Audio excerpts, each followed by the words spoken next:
Coucou tout le monde, on se retrouve aujourd'hui pour parler de la magie élémentaire. Alors j'ai pu en parler en live vendredi, mais je voulais aussi que vous ayez justement la vidéo en rapport avec la magie élémentaire. Alors la magie élémentaire, comme son nom l'indique, hein, trouve sa source dans les éléments. Donc, c'est-à-dire l'eau, l'air, la terre, le feu. Et vous pouvez y avoir recours pour diverses raisons. Les éléments sont avant tout symboliques, hein, et nous permettent de faire appel à une puissance naturelle hors de notre contrôle. Tout comme le feu, l'eau est un élément, est un des éléments, hein, qui entre en jeu lors des sabbats, bien que celui-ci soit plus discret dans son utilisation. L'eau et le feu sont des éléments dits opposés, mais ne sont pas pour autant si différents l'un de l'autre. Et cela, c'est dans leur utilisation. Ils possèdent tous les deux une dualité à la fois porteur de vie, mais aussi destructeur, puisque le feu détruit et l'eau détruit. Mais sans eux, on ne peut pas vivre. Donc l'eau est souvent reliée à des rituels de purification, tout comme le feu d'ailleurs. Cependant, l'intention placée dans les rituels d'eau est de nature plus réflexive. Avec l'eau, c'est ce qu'on recherche, hein, c'est se connecter à nos émotions, à notre inconscient. C'est un élément qui favorise la guérison et qui accompagne les changements. Si je vous en parle, c'est parce que l'eau est l'élément en lien direct aussi avec le prochain sabbat qui sera Samhain.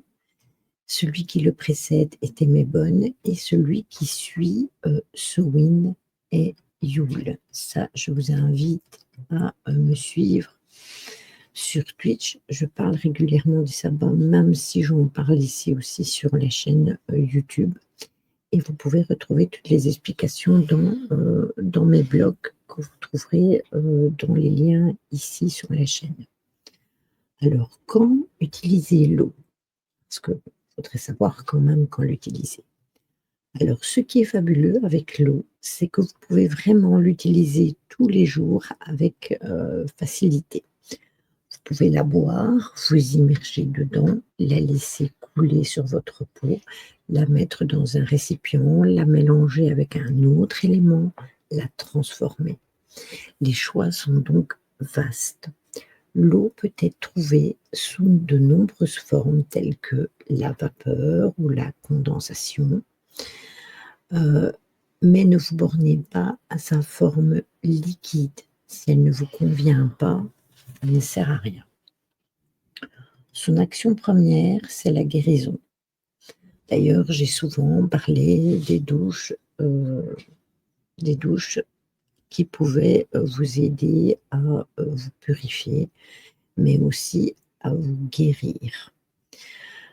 Pensez aussi à des bains de vapeur purificateurs, des douches purificatrices, des tisanes, des détoxions, des danses sous la pluie, des inhalations d'eau avec de l'huile essentielle pour mieux respirer, des bains relaxants, des masques d'argile, des eaux florales pour vous nettoyer le visage, ou encore l'eau de Floride et à toutes ces multiples utilisations. Purification, soulager les muscles, apaiser les nerfs, chasser les énergies négatives. L'eau peut nous aider donc à guérir l'esprit et nous permettre de nous connecter plus facilement à nos émotions. C'est un élément qui est lié à la transformation et qui est entre le plus, oui, c'est celui qui entre le plus en jeu lors des phases de renouveau. Si vous sentez qu'un changement est nécessaire pour avancer, eh bien faites appel à l'eau pour placer vos intentions.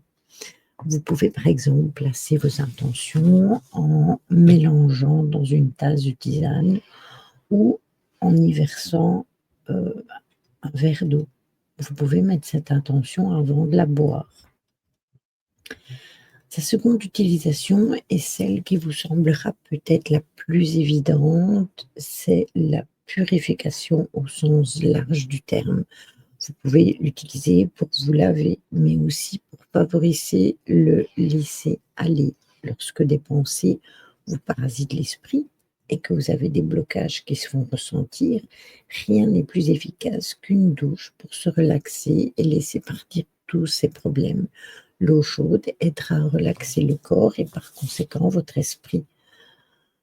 Donc forcément, l'action de vous laver viendra appuyer le sentiment de libération et de renouveau que vous cherchez.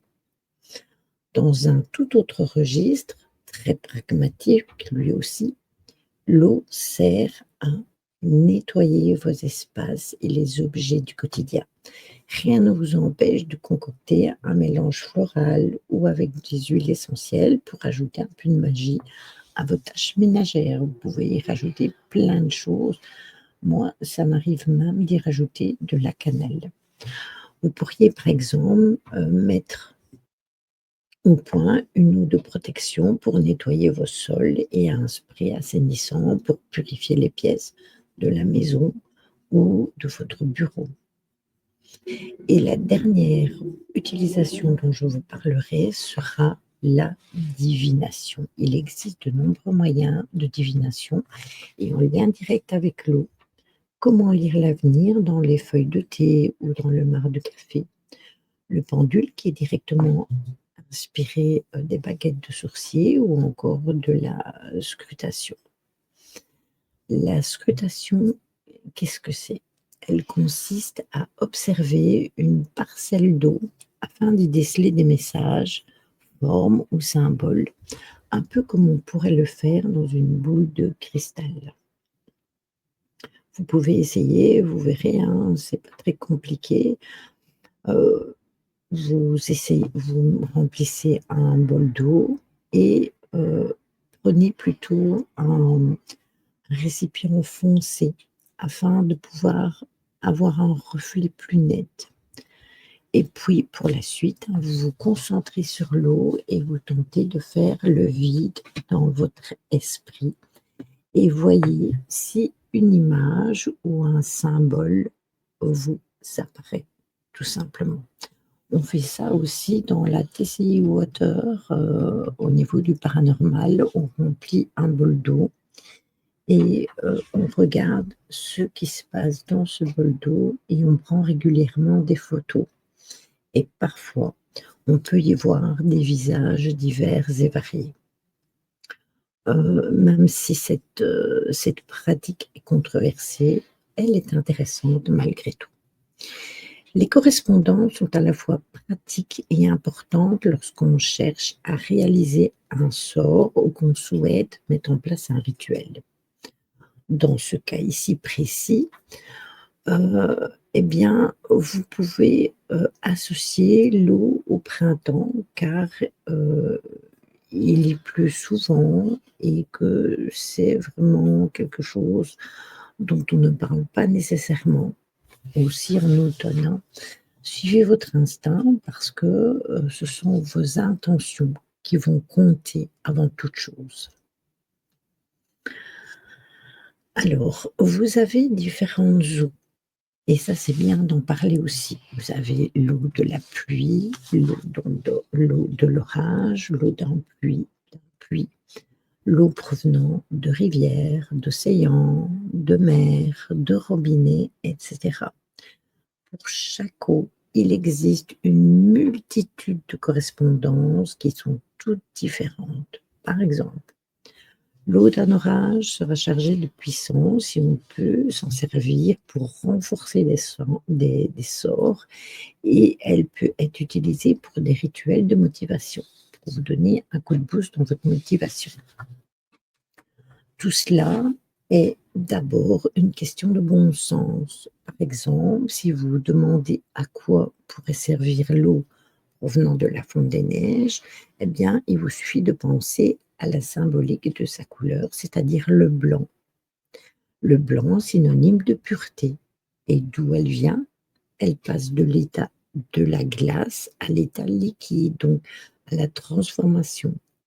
Donc, dans le doute, favorisez l'eau de pluie qui peut remplacer toutes les autres et de l'eau en bouteille ou filtrée pour vos tisanes ou autres mélanges à ingérer.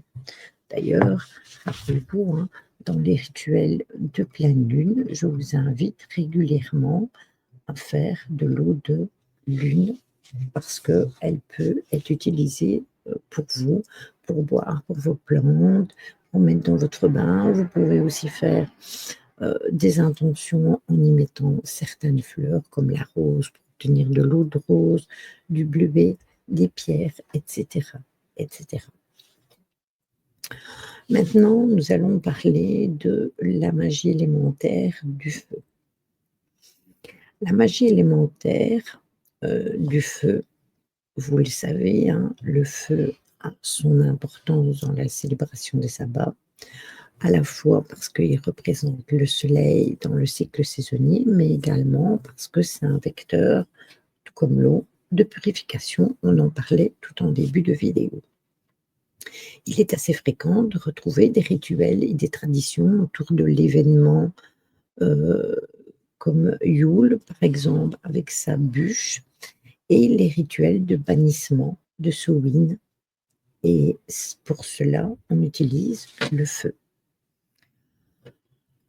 Comme la plupart des éléments, le feu possède des ambivalences étant à la fois destructeur, comme je vous le disais tout à l'heure, les feux de forêt, les coulées de lave, etc.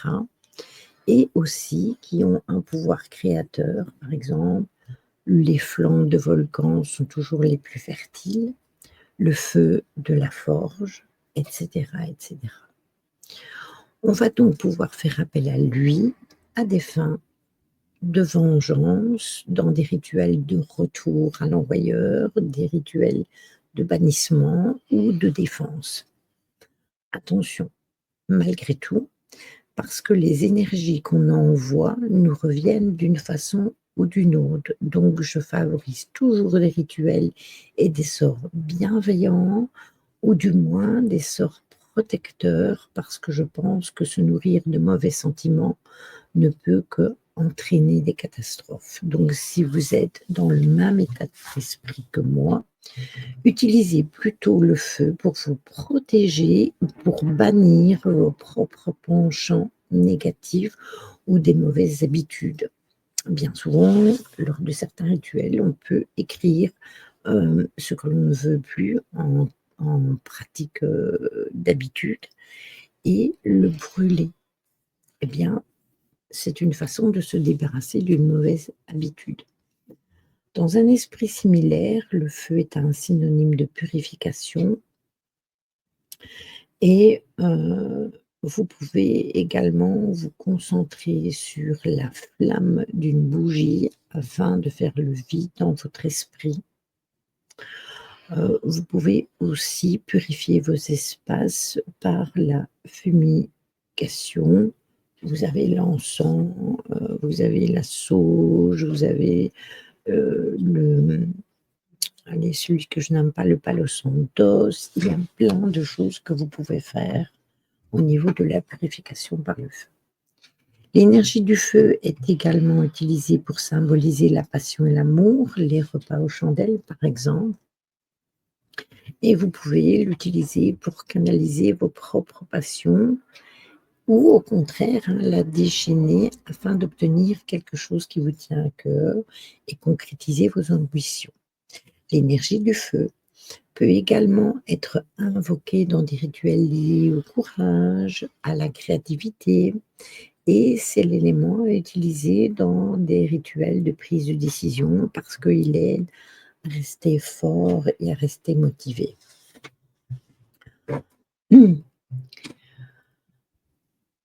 Hem, Par exemple, je vais vous donner, un exemple pour l'utiliser et la comprendre. Si on souhaite mettre au point une fiole magique, à tout hasard, qui vous aidera à bannir les mauvaises énergies et à protéger votre maison. Comme vous pouvez le remarquer, le feu est idéal pour les sorts de bannissement et de protection. Mais vous n'avez pas nécessairement envie de tout brûler pour parvenir à vos fins. Et c'est ici que justement les correspondances vous aideront et vous verrez donc que vous pouvez vous diriger vers le sud pour lancer votre sort, canaliser l'élément feu avec de l'encens, une bougie ou encore une dague et utiliser n'importe quel ingrédient afin de représenter le feu dans votre rituel. Tout cela est évidemment une question d'affinité et de bon sens. À vous de trouver ce qui vous parle le plus et qui vous apparaît comme évident. Personnellement, j'utilise le feu plus pour la purification que pour toute autre chose.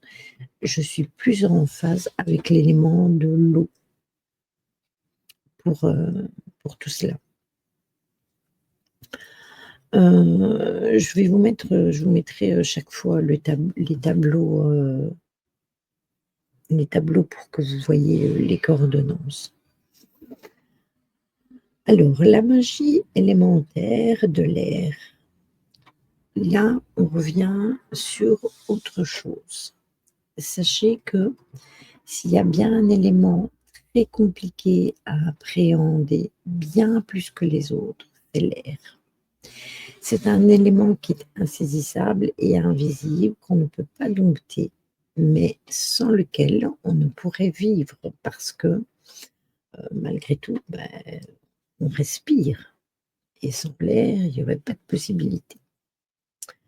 Donc comment intégrer l'air à la fois omniprésent et complètement immatériel dans notre pratique? Eh bien, en utilisant d'autres sens, évidemment, parce que si on ne le voit pas, on peut évidemment le sentir et l'entendre. En effet, regardez, j'ai mon ventilateur qui fonctionne au minimum. Ça m'envoie un petit air, agréable et je le sens et je l'entends. Lorsqu'on fait appel à cet élément, il faut être inventif et ne pas hésiter à passer par des symboles, des odeurs ou des sons. C'est peut-être l'élément auquel on pense le moins quand on met en place un rituel ou qu'on souhaite célébrer un sabbat. Mais ce n'est pas une raison pour le bouder pour autant. Il ne gouverne qu'Ostara, aération des maisons et purification. Mais si vous avez déjà, lu un petit peu ce que j'écris et tout, vous vous doutez sûrement qu'il trouvera sa place tout au long de l'année parce que les éléments sont complémentaires et ne peuvent exister l'un sans l'autre. Sans air, il n'y aurait pas de feu, ni de plantes, ni de vie aquatique. On pourrait presque dire qu'il fait d'office l'effet d'un catalyseur pour les autres éléments. Alors vous allez me dire, mais Lily, comment utiliser l'air? Eh bien, commençons par les choses les plus évidentes. L'air est ce que nous respirons. Il nous permet d'entendre et de parler. L'air, c'est l'expression de soi, c'est l'intention.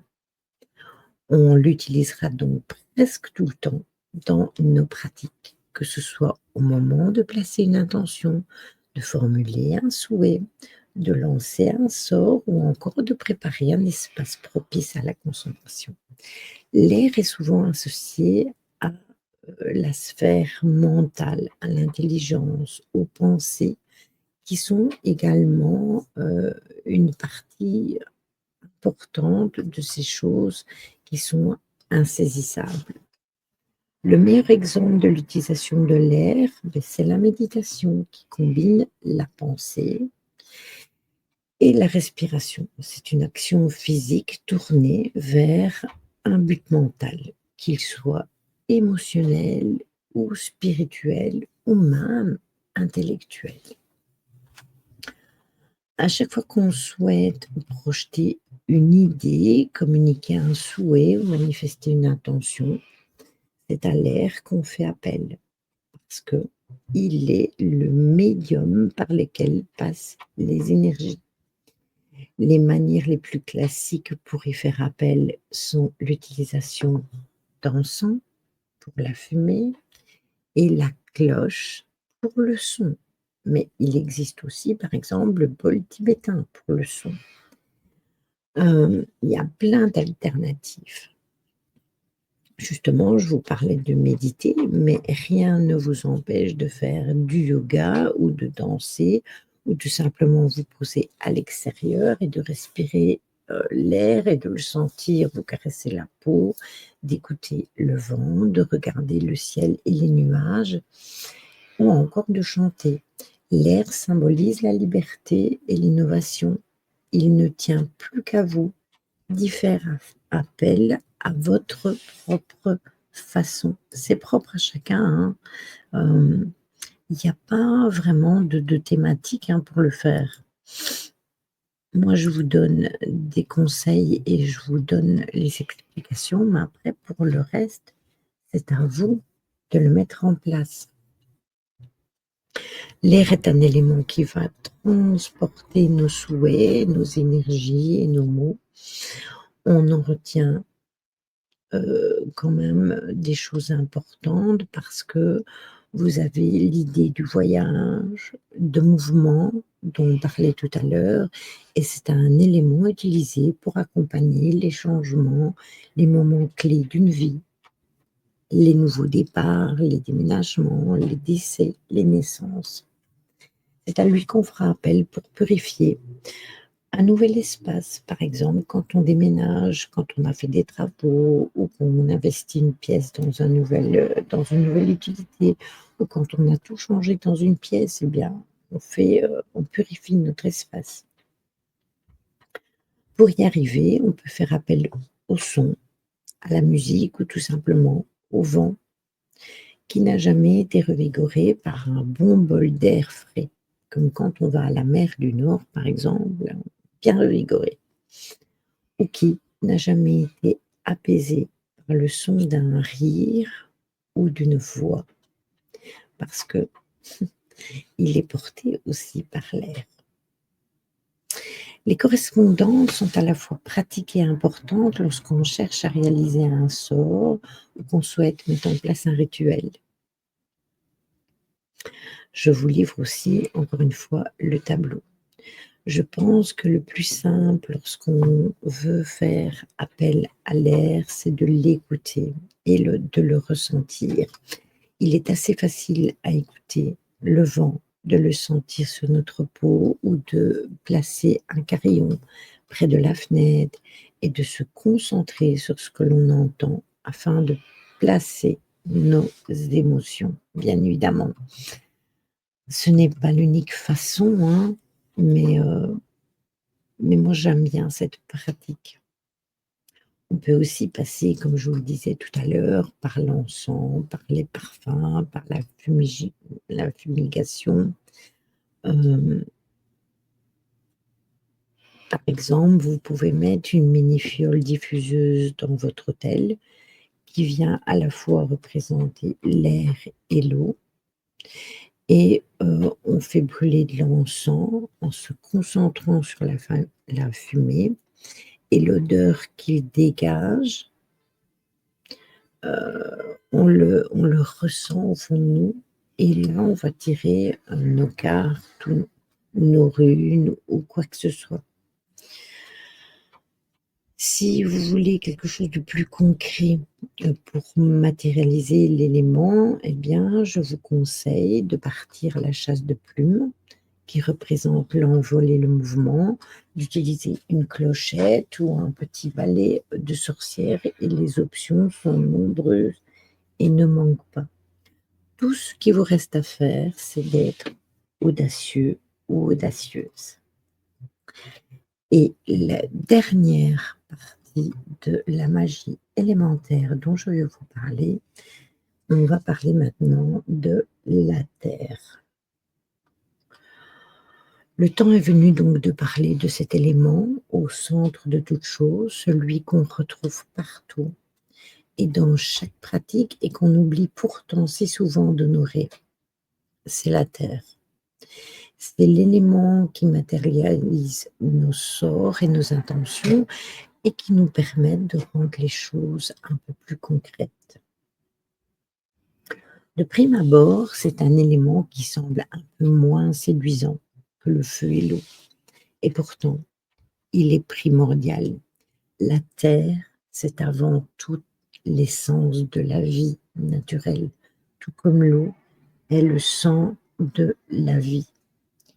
C'est grâce à la terre qu'on peut cultiver ce que nous mangeons et c'est sur elle que nous vivons.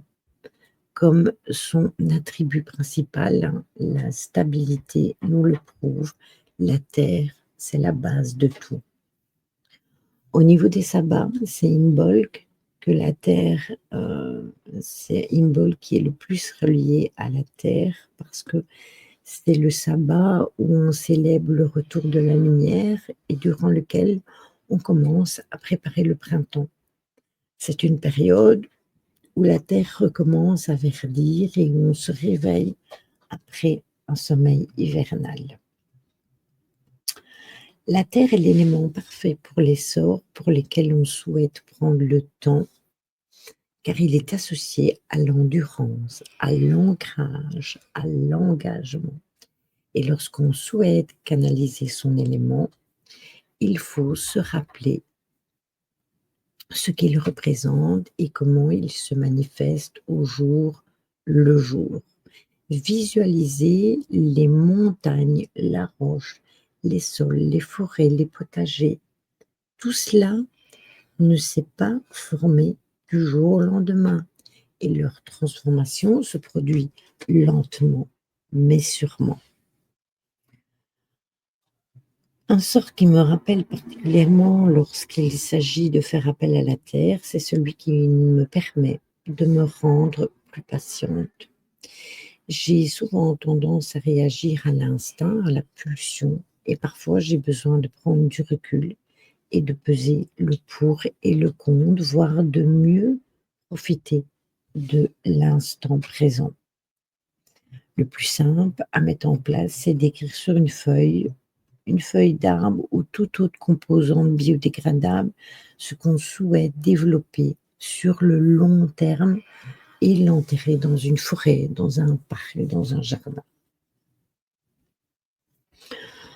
On peut également reproduire le processus en inscrivant sur la feuille nos tracas quotidiens, nos traits de caractère que nous souhaiterions transformer avec le temps. Donc, imaginez alors que la feuille que vous allez enterrer va lentement se décomposer dans le sol et permettre de le nourrir et de créer d'autres formes de vie. C'est un véritable recyclage. Le fait d'enterrer un objet dans la terre est peut-être la pratique la plus courante avec cet élément. Bien évidemment, nous qui utilisons des cristaux, eh bien, on peut les mettre en terre pour les recharger. Attention, on ne peut pas les mettre dans n'importe quel sol. Mais aussi quand nos cristaux ne sont plus capables d'agir parce qu'ils ont fait ce qu'ils avaient fait avec nous et qui sont brisés ou cassés, on les enterre, on les remet à la terre. Et pour aller plus loin, on peut également y enfouir une amulette afin qu'elle absorbe les vertus de la terre, que ce soit pour nous rendre plus résilientes, plus stables ou encore afin d'emporter avec nous une petite partie d'un lieu qu'on affectionne. Par exemple, si vous habitez en ville et que votre campagne vous manque, vous fabriquez une amulette et vous l'imprégnez de la terre de la maison familiale ou de la forêt où vous avez l'habitude de vous promener. Et ça pourrait vous aider à pallier un certain manque. Enfin, on associe souvent la terre à l'abondance, à la fertilité et par expansion aussi à la prospérité. On peut y faire appel afin d'assurer une stabilité, une sécurité avec des plantes telles que le basilic, le laurier, la menthe. On peut également faire appel aux plantes sous forme de tisane, d'onguents, d'huile, de teinture mère, d'épices de cuisine, de baume, afin de matérialiser nos envies et nos intentions. Parfois, la magie, c'est de saupoudrer un plat d'une épice en y mettant toute la passion qu'on a envie d'y mettre. D'ailleurs, ce sont toujours les meilleurs plats, ceux qui sont ceux que nous avons cuisinés. C'est toujours agréable de se préparer une infusion de mélisse pour apaiser nos maux de ventre après un gros repas, ou encore de déposer quelques gouttes d'huile essentielle sur notre oreiller afin de passer une bonne nuit, d'avoir un petit bouquet de lavande sous notre oreiller afin de nous sentir bien. Il y a plein de choses comme ça.